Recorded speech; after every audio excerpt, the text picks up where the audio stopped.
하나님께서 아말렉을 치라고 하셨고 하나님께서 아말렉을 이기게 하셨습니다.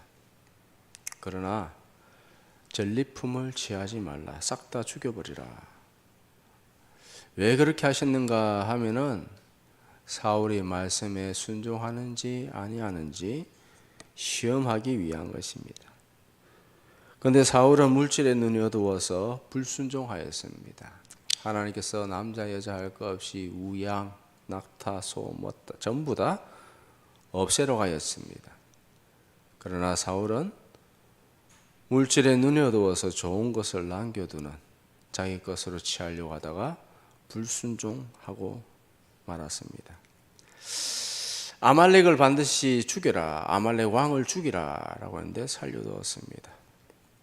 사무엘이 와서 보니까는 이런 모습을 보고 물었습니다. 왜 이렇게 하였느냐 하니까는 사울이 말합니다. 가축을 죽여서 없애는 것보다 하나님께 좋은 것으로 제사하려고 했습니다 라고 이렇게 변명하였습니다. 뻔히 보이는 거짓말이죠. 하나님은 변명하는 걸 싫어합니다. 그런데 죄인은 어떻습니까? 계속해서 변명합니다. 우리는 어떻게 해야 될까요? 그냥 하나님 앞에 용서하옵소서라고 회개하면 됩니다. 변명하면 변명할수록 하나님은 그 모습을 굉장히 싫어합니다. 아담이 계속해서 변명하였습니다. 그러하여서 징벌을 받았습니다. 사무엘이 다시 물었습니다. 제사는 제사장인 내가 드려야 되는데 왕이 어찌하여 제사를 드렸습니까? 왜 월권 행위를 했습니까? 왜 교만하게 그렇게 행하였습니까? 라는 것이죠. 가만히 생각해 보니까는 참 어이가 없습니다. 정신이 없어도 완전히 얼마나 교만하면 이런 짓을 할까? 라는 생각을 하게 됩니다. 자, 사울은 자신의 잘못을 어떻게 하느냐? 왜 제사장인 내가 제사를 드려야 되는데 왜 당신이 행하였나이까? 라고 하니까는 이 사울이 또 남 탓으로 돌립니다. 누구 탓으로? 백성 탓으로 돌리더라. 24절에 보면 다 같이 시작. 내가 여호와의 명령과 당신의 말씀을 어긴 것은 내가 백성을 두려워하여 그들의 말을 청종하였음이니이다. 백성들이 나를 억압해서 내가 백성들을 두려워하여서 그래서 백성들의 말을 따랐다 라고 이렇게 변명합니다. 남의 탓하죠. 자신의 잘못을 남 탓으로 돌리는 거 정말 비열한 행위입니다. 내가 잘못했으면 내가 잘못했다 하면 되지 무조건 아니라고 오리발부터 먼저 내밀고 남 탓으로 돌리는 정치인들이 잘하죠. 오늘 한국 정치인들이 굉장히 이런 짓 얼마나 비열한지. 제가 뉴스를 요즘 못 봅니다. 뉴스를 보면요, 막 구토지 나요. 막 속에 쏠러와요. 막 구역질이 날 정도로 얼마나 비릿하고 얼마나 역겨운지 들을 수가 없어요. 듣다가 그냥 꺼버립니다.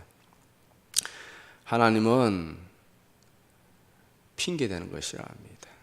자기 합리화하는 것 싫어합니다. 그리고 남 탓하는 것 싫어해요.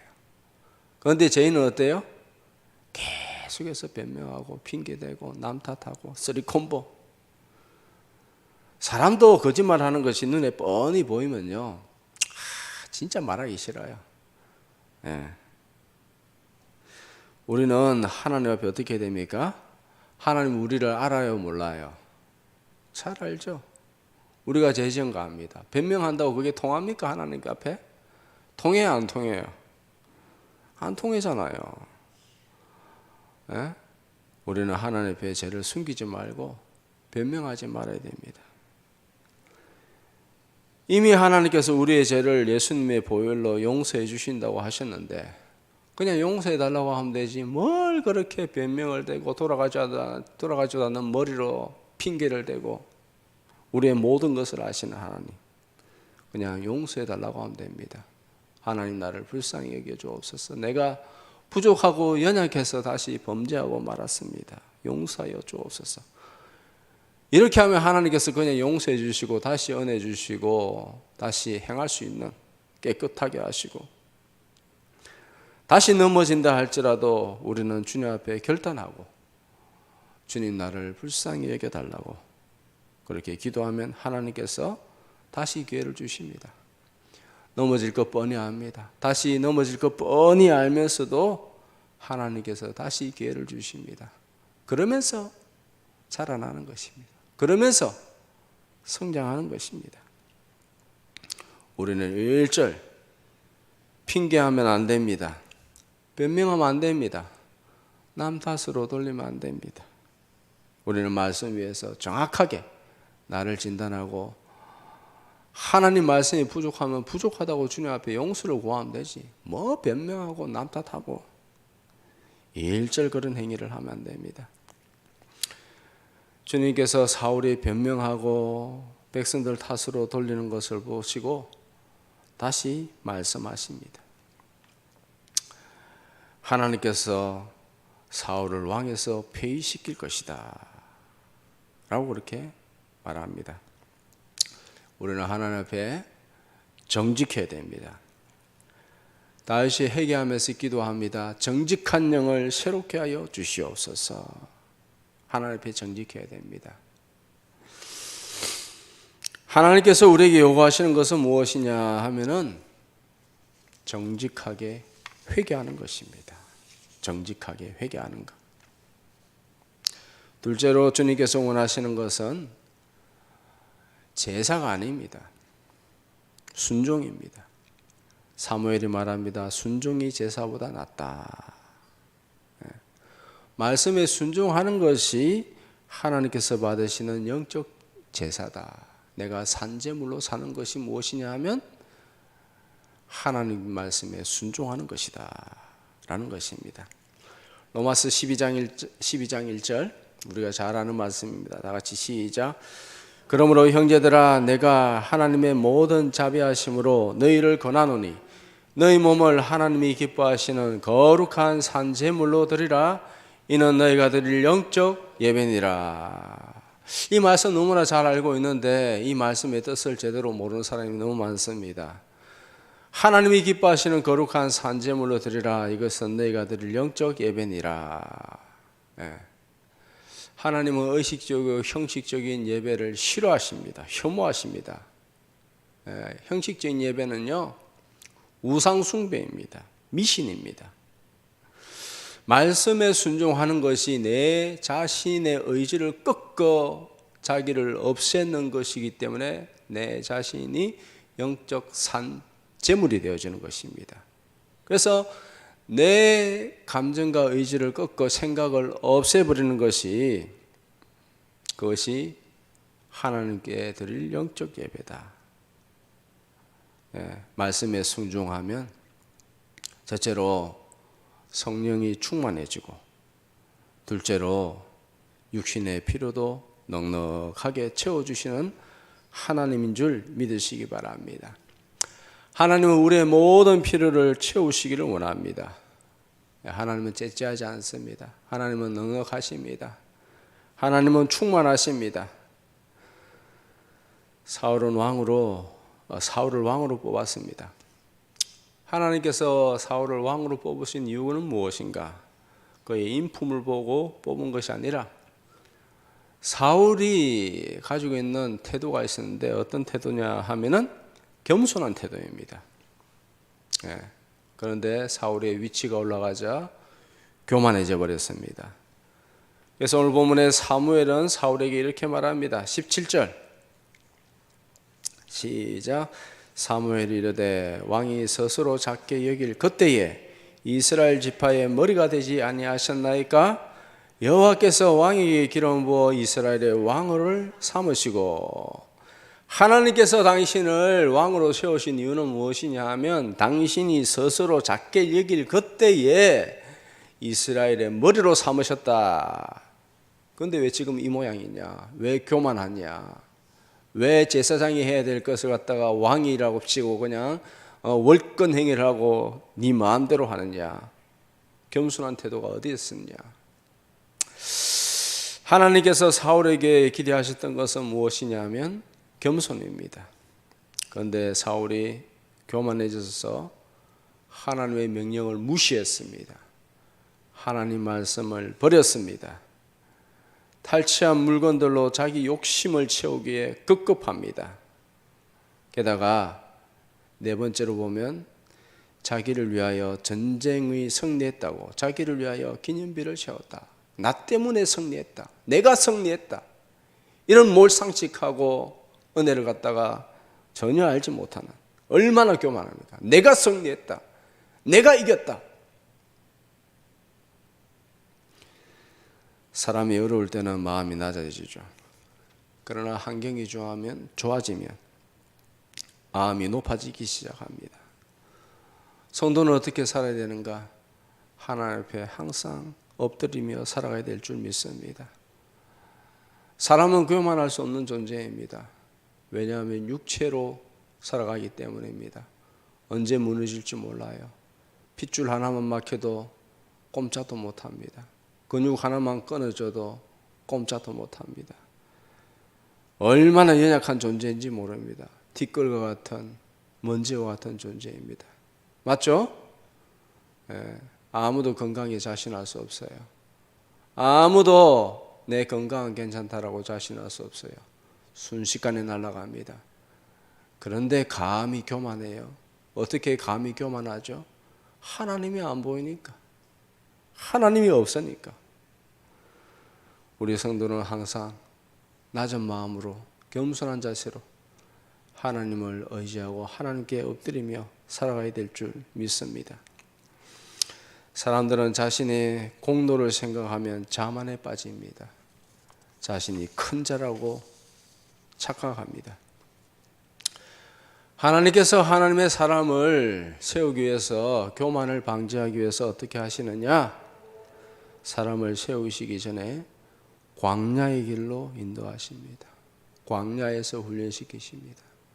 그리고 믿음의 사람은 1절 광야를 떠나면 안 됩니다. 스스로 날마다 광야로 들어가야 됩니다. 광야에서, 즉 기도의 골방에 엎드려서 하나님을 독대해야 됩니다. 하나님 앞에 나는 어떤 존재인가? 나의 정체성은 무엇인가? 인간이란 무엇인가? 성도란 무엇인가? 하나님은 나의 어떤 하나님인가? 우리는 계속해서 우리 자신을 하나님 앞에 세워야 됩니다. 모세는 미디안 광야에서 40년 훈련받았고 요셉은 13년, 다윗도 왕이 되기 전에 13년 넘도록 그렇게 훈련을 받았습니다. 왕이 되었습니다. 최고의 자리에 올랐습니다. 그렇지만은 그의 마음은 변함이 없습니다. 여호와는 나의 목자, 여호와 나의 목자시니 내게 부족함이 없으리로다. 여호와께서 나의 목자가 되시기 때문에 내게 부족함이 없다. 자신의 정체성은 무엇이냐? 내가 아무리 지금 왕이 되었다 할지라도 나는 한 마리의 연약한 양에 불과하다.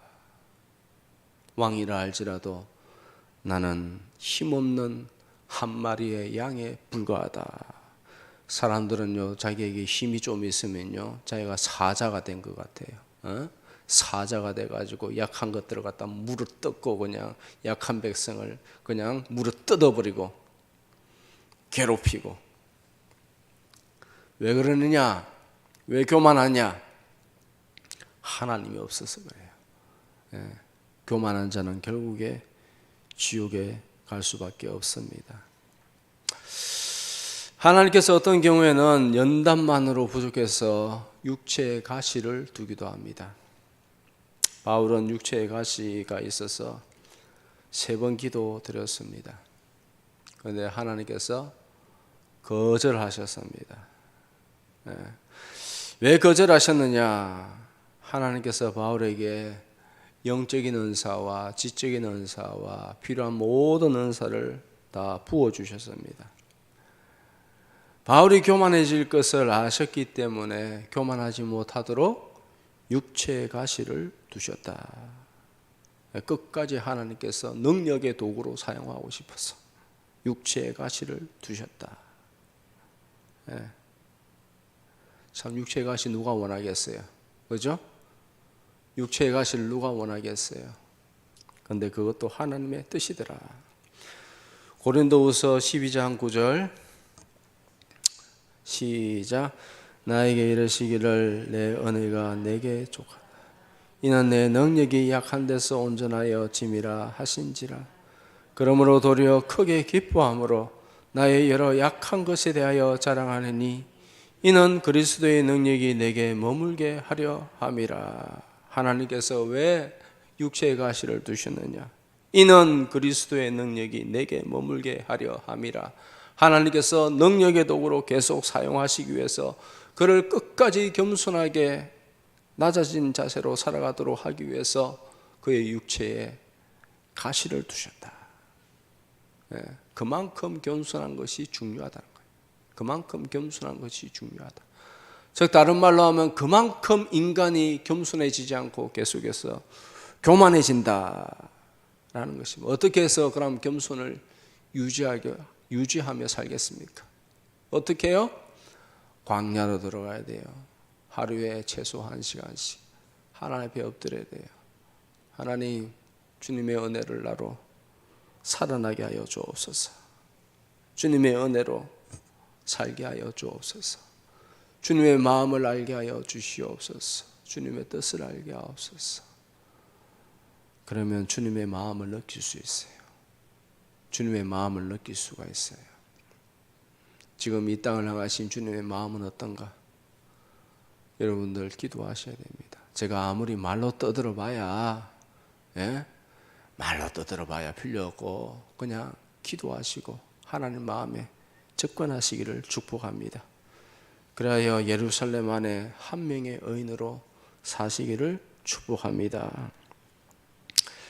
사무엘이 사울에게 말합니다. 하나님 말씀에 왜 이렇게 불순종하느냐라고 그렇게 책망했더니 사울이 뭐라는 줄 압니까?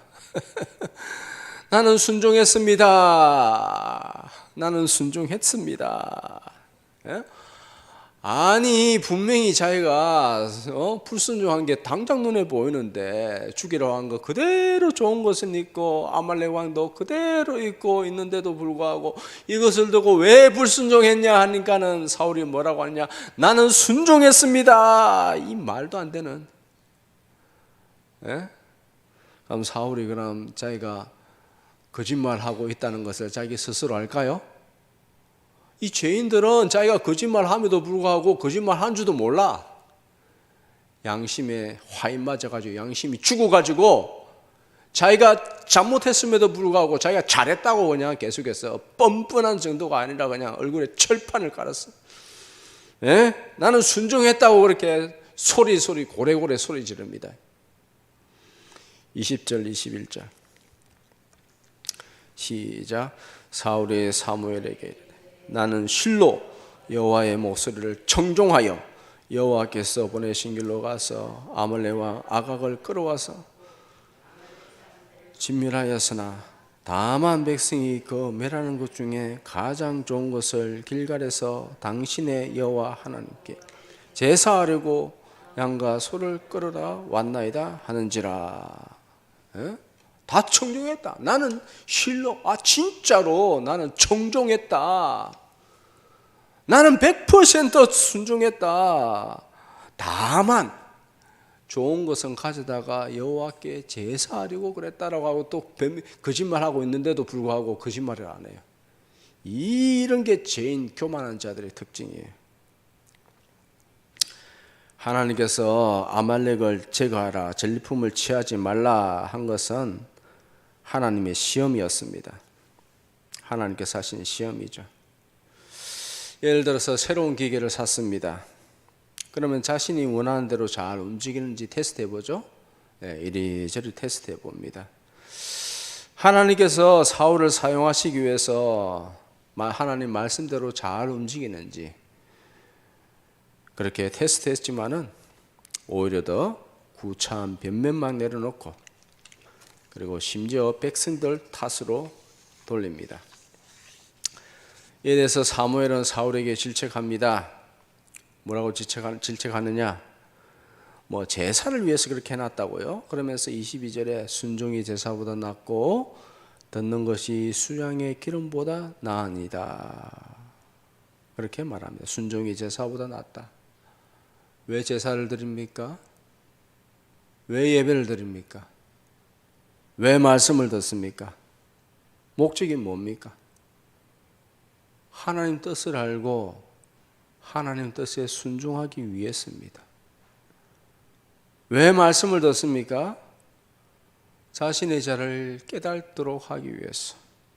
두 번째로는 마귀의 속임수를 간파하고, 세 번째로는 성령의 권능을 입어 죄의 권세를 몰아내고 싸우고, 네 번째로는 하나님 백성답게 살기 위해서 말씀을 듣는 것입니다. 내 기분 좋아라고 듣는 거 아닙니다.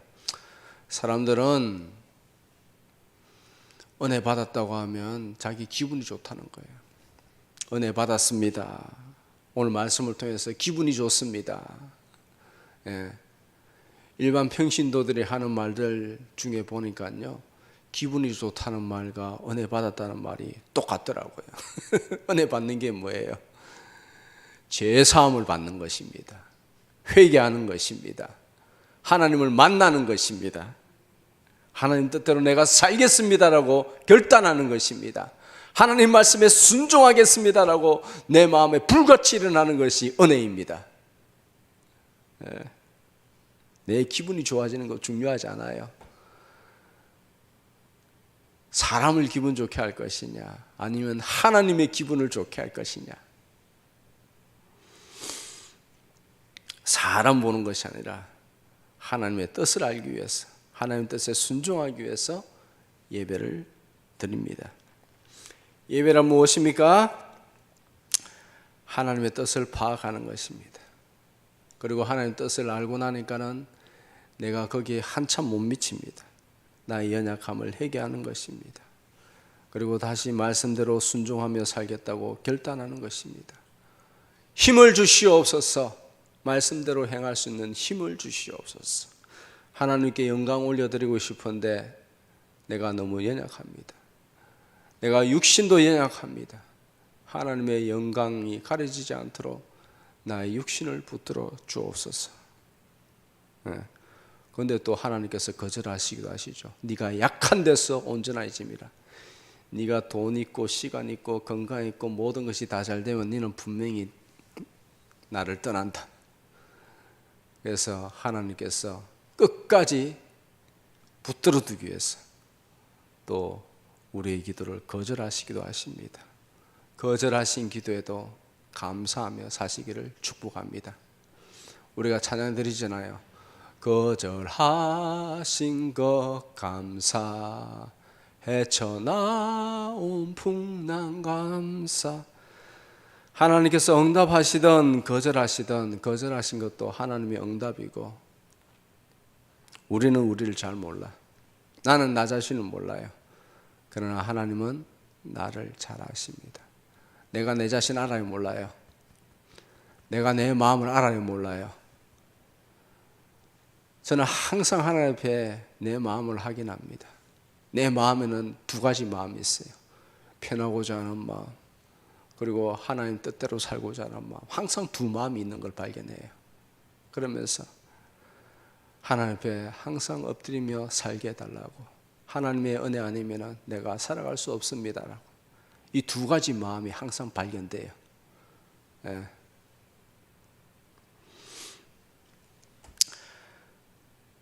자, 예배를 드리는 이유는 무엇이냐? 하나님 말씀을 깨닫고 하나님 말씀에 순종하기 위해서 드린다. 하나님 순종할 수 있는 힘을 주시옵소서.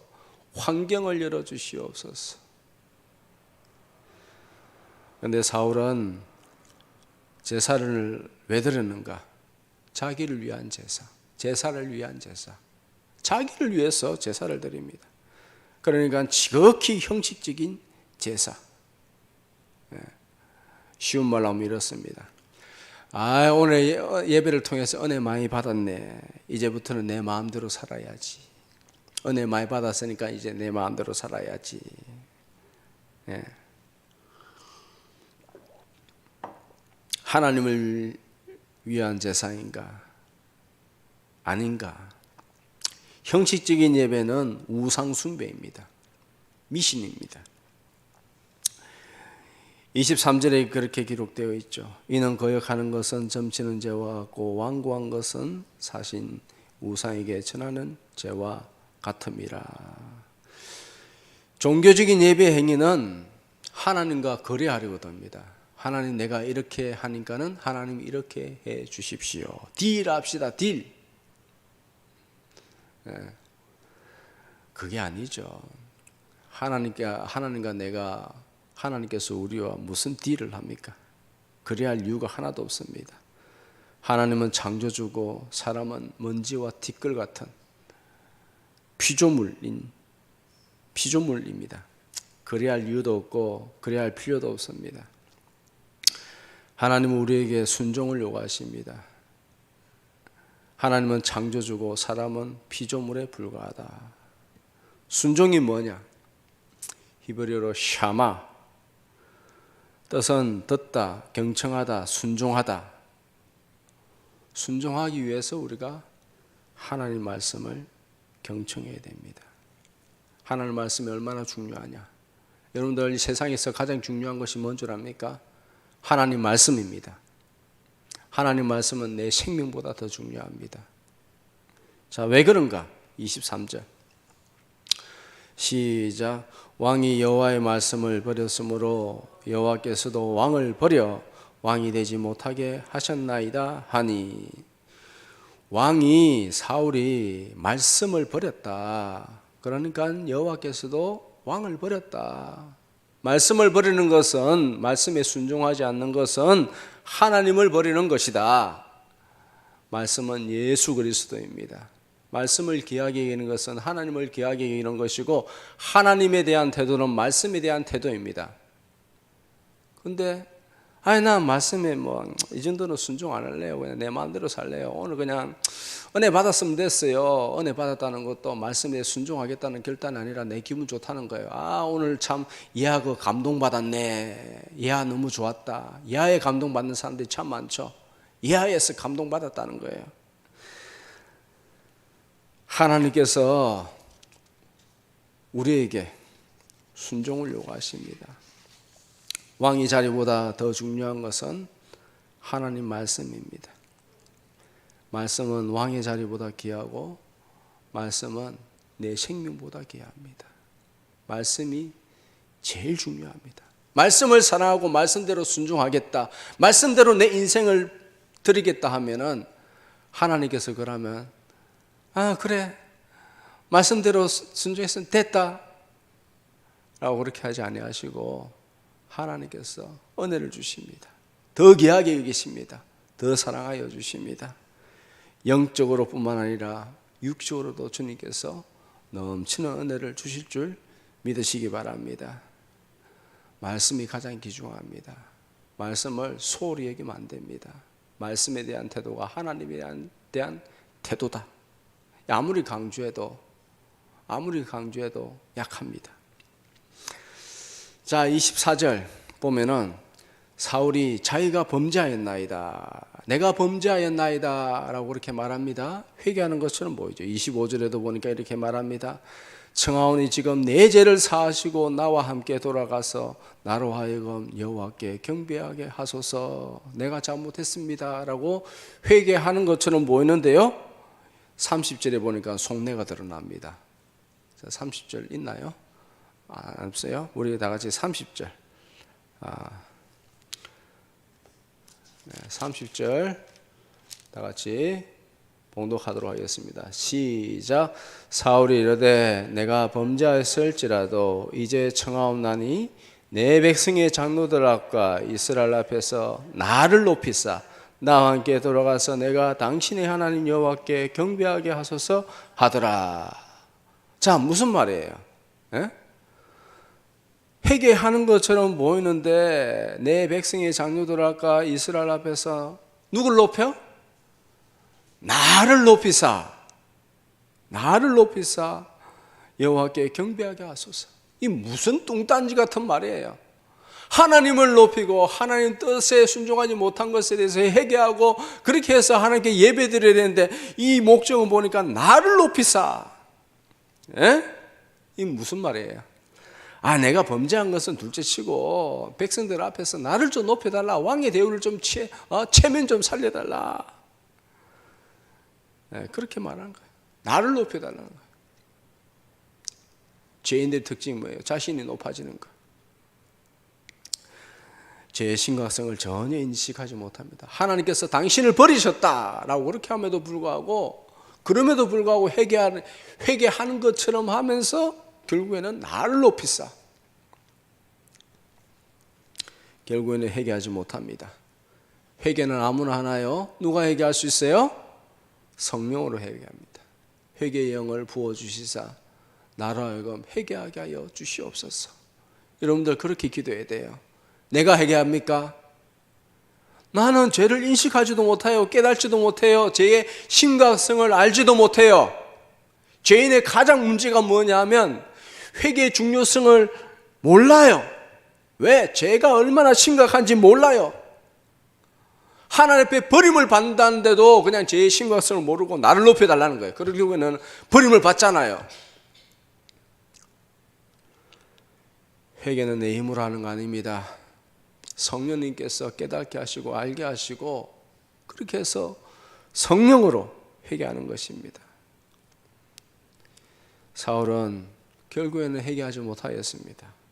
버림을 받았습니다. 자살하고 말았습니다. 말씀을 마치겠습니다. 지금 세상은 아주 위험합니다.